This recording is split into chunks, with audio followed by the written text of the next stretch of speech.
Dia ngomong pakai bahasa Sunda tapi halus, kayak coba minta sabatang gitu. Aja. Halus, dia minta Aku merinding. dia minta sebatang gitu. Dan posisinya semua ngedengar.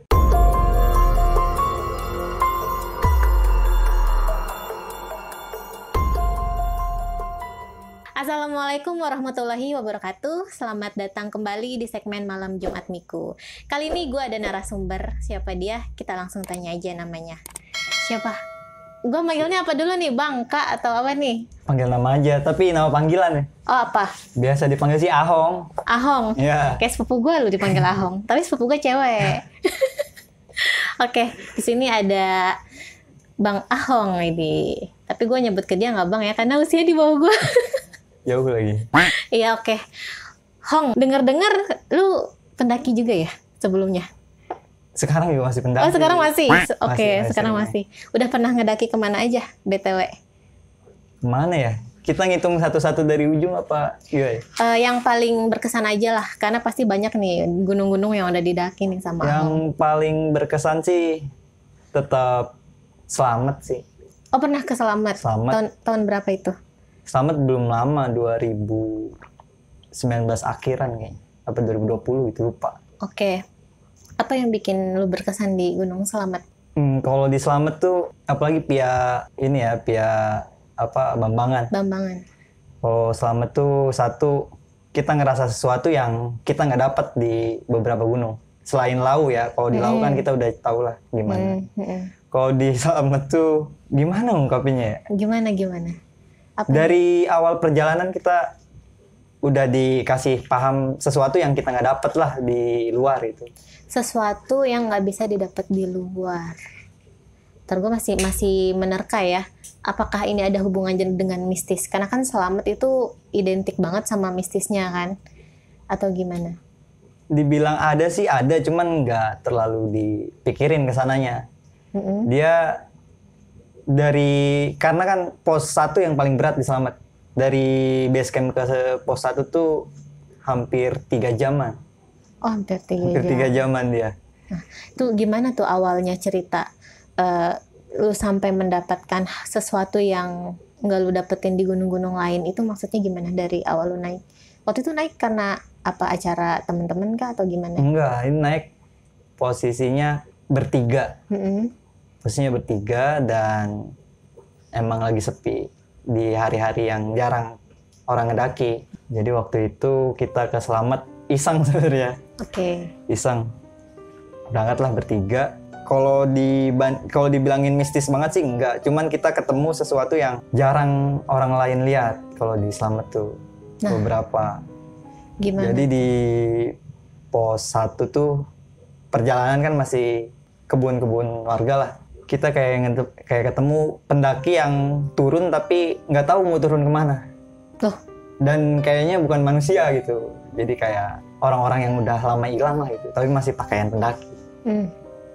Itu gimana lu bisa ketemu kayak gitu? Pas naik atau turun? Pas naik. Pas naik. Di pos 1? Iya, di pos 1. Kita naik, mereka turun. Tapi mereka nggak ngomong apa-apa. Jadi kita tanya, ayo bang, dikit lagi gitu. Atau dia nggak, tetap jalan. Cuman kita positifnya mereka masih pendaki gitu. Ternyata bukan, kata orang yang di bawah tuh, yang di atas, yang di pos 1 tuh. Karena sepanjang jalur dia nggak ngeliat apa-apa yang udah duluan sampai pos 1. Mukanya juga lusuh, maksudnya kosong, tatapnya kosong. Nengok juga enggak, jalan juga. Kayaknya jalan orang linglung, bawa kayak muter-muter aja gitu. Tapi dari cerita orang itu kenapa, maksudnya apa yang jadi indikator kalau dia itu ternyata bukan manusia gitu ya, dalam tanda kutip hantu? Ya dari pakaian. Satu, pakaian mereka udah lusuh, kotornya bukan kotor yang baru. Masih semuanya udah kering gitu. Sementara pada saat gua naik, posisinya lagi gerimis. Oke, serem banget. Jadi kita tahunya di sana.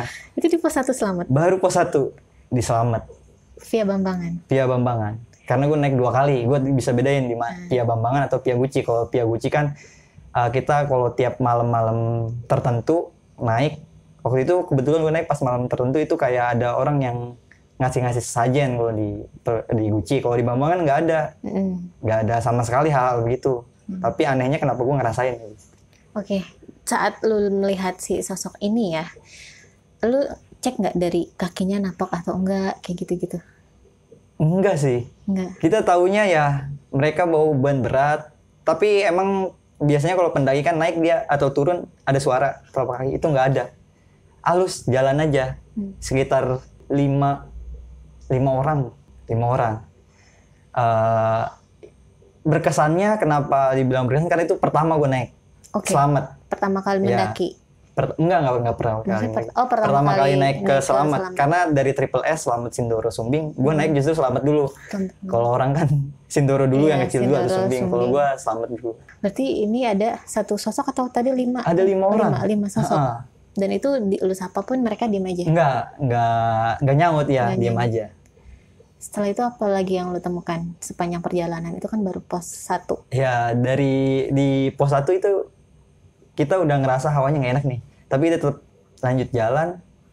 Pos 2, pos 3 itu, karena kalau yang dari pos 2 ke pos 3 sampai pos 4 itu jaraknya nggak terlalu jauh lah. Paling masing-masing tuh 20-30 menit. Sepanjang perjalanan sampai pos 4 itu nggak ada hambatan kita. Masih ketemu orang, masih makan semangka. Nah, di pos 5 pada saat ngecamp itu yang agak sedikit horor. Kita bertiga sepanjang malam itu semuanya tiga-tiganya nggak ada yang tidur. Kenapa? Ya karena itu ngerasa sekitar kita rame. Padahal posisinya yang ngecamp di pos 5 itu cuman kita doang. Sisanya ngecamp di pos 7. Berasanya rame dan kayak lagi ada pesta lah ya. Tapi bukan kan karena Selamat itu posisinya di Jawa Tengah. Tapi pesta yang kita dengar tuh justru adat-adat Sunda. Oh, berarti ada musiknya? Ada musiknya, ada gamelannya, begitulah. Kalau di Selamat tuh. Itu sampai pagi sampai subuh summit. Hilang-hilang tuh jam 3-an lah, udah mulai redup, nggak ada suara apa-apa. Dan bukan gue doang gitu. Biasanya kan kalau orang ngedengar paling 1-2 orang dari kelompok. Enggak, itu tiga-tiganya kita ngedengar. Sampai kalau misalnya mau pipis atau keluar malam itu, yang keluar bukan sendiri, keluarnya juga bertiga. Saking ketakutannya itu malam itu. Kejadiannya banyak banget. Dari itu rame. Terusnya di waktu teman pipis, karena di pos 5 itu ada sumber air. Kita tengah malam ngambil air, itu sempat hampir hilang 1 orang teman saya.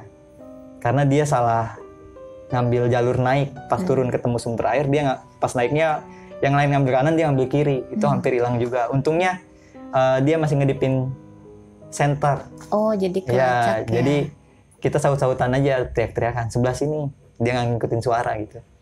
Sepanjang malam itu yang kita rasain ya kayak salah hidup lah gitu.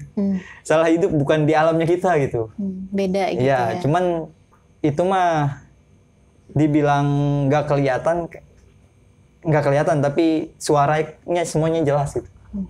Dari ada yang gamelan tadi, suara gamelan dan alat musik tradisional lah, sampai ada yang suara kayak apa ya nyebutnya, kayak orang minta sesuatu gitu ke kita bertiga, kayak minta sajian atau apa. Alhamdulillahnya ketika mereka minta kita masih ngehormatin, karena setiap gua ngelakuin perjalanan tuh kalau kita ngedengar sesuatu dia minta rokok, kita bakarin rokok, taruh ya kita tinggal gitu. Bukan berarti kita ini sama mereka, ngehormatin aja kalau kita tuh datang ke sana gitu. Itu suaranya jelas atau kayak apa, artikulasinya jelas atau emang gimana gitu sampai bisa menyimpulkan lu jelas kasih banget. rokok gitu? Jelas. Dia ngomong pakai bahasa Sunda tapi halus, kayak coba minta sabatang gitu. Halus, dia minta. Ya, aku merinding. Dia minta sebatang gitu. Dan posisinya semua ngedengar. Berhubung kita kalau ke gunung tuh nggak kayak di sini, itu nggak kayak kita ngerokok di rumah. Kalau di rumah kan biasanya kita ngerokok Sampurnamil atau apa gitu. Kalau di gunung itu kita pasti bawanya rokok-rokok Yang ada kretek, filter. yang Ya. ada filter, jarum coklat lah atau apa. Nah kita bakarin sebatang, gua taruh di pohon. Dan itu yang bikin lebih kaget, kan kita bakarnya kita hisap sekali, hisap. Pas ditaruh, itu dalam satu hisapan Cepet ya abisnya ya. langsung habis. Bukan cepet lagi ya, sekali hisapan langsung habis. Gila. Nah itu yang paling parah kalau di itu. Dan setelah itu tuh jam 3-an kalau nggak salah. Setelah itu kita masak buat persiapan summit. Alhamdulillah nggak ada terjadi apa-apa sih kalau di sana. Oke, itu suaranya kalau boleh tahu menciri khaskan sosok kakek-kakek kah atau bapak-bapak? Perempuan justru. Perempuan. Perempuan. Oh, gila. Soalnya biasanya yang gue denger dari cerita mistis pendaki tuh biasanya suara kakek-kakek yang minta Enggak. rokok. Itu perempuan. Anjay. Itu perempuan. Gila. Kayak dia minta tapi bukan buat dia gitu. Ada anak buahnya atau apa gitu. Minta. Perantaranya dia. Ketika kita taruh, ini depan mata. Kita taruh baru lepas tangan. Agak tinggi lah segini. Gue berdiri ya di atas. Kita taruh. Asapnya kan nyala walaupun gelap kan. Nah nyalanya itu langsung narik ke belakang. Set. Dan gak ada asap lagi yang keluar. Ketarik doang gitu. Kayak ngisep doang tapi gak ngeluarin asap. Nah itu yang jadi permasalahan. Semuanya kagetnya di sana. Iya. Tapi kita waktu itu bertiga tatap-tatapan aja. Nggak ngomong apa-apa. Itu hening di situ ketika ngeliat itu. Udah di dalam tenda baru kita ngobrol tapi supaya ngerasa nggak kesindir kali yang kita omongin, ngobrolnya bisik-bisik padahal di sini cuma bertiga dan nggak ada tenda lain gitu. Oke. Gila. Padahal kalau secara logika ya kayak rokok kena angin tuh pasti tetap aja ada asapnya kan. Iya. Ini nggak ada. Nggak ada. Gila. Terus setelah itu kan lu baru tuh naik semalam ya. Ada lagi merasakan apa lagi? Kalau di Slamet tuh yang ekstrim satu malam itu aja. Sisanya justru kita dapatnya enak. Sampai Pelawangan justru nggak ada hambatan apa-apa yang namanya badai atau apa. Itu padahal posisi kita naik sampai turun lagi itu hujan, gerimis terus. Alhamdulillahnya nggak ada masalah sih kalau di Slamet. Masalah yang mistis-mistis itu nggak terlalu. Oke. Berarti yang tadi sosok pendaki 5 orang tuh lu 3-3-nya satu tim tuh ngelihat. Gila. Ketika kita turun kita tanyain, ngobrol sama ini, sama di base camp. Mereka malah justru ketawa. Udah berapa bulan ini nggak ada yang lihat begituan, tapi sekarang ngelihat lagi katanya orang-orang ini. Nah, orang-orang base camp ada buka nggak tentang, oh iya pernah tuh pendaki ada yang lihat juga kayak gitu-gitu? Enggak, mereka justru nyeritainnya. Ya memang ada beberapa orang di sini satu grup belum ketemu sampai hari ini. Ya Allah. Mereka ngomong gitu ya. Satu grup. Ya, dan itu udah kejadian 5 tahun yang sebelumnya. 5 tahun yang lalu. Dari tahun lu naik tuh 2019. 19 kayaknya, 19 hampir menuju 2020 lah. Pertengahan November kalau nggak salah. Berarti kurang lebih di tahun 2014 ya? Ya, segituan. Gila sih.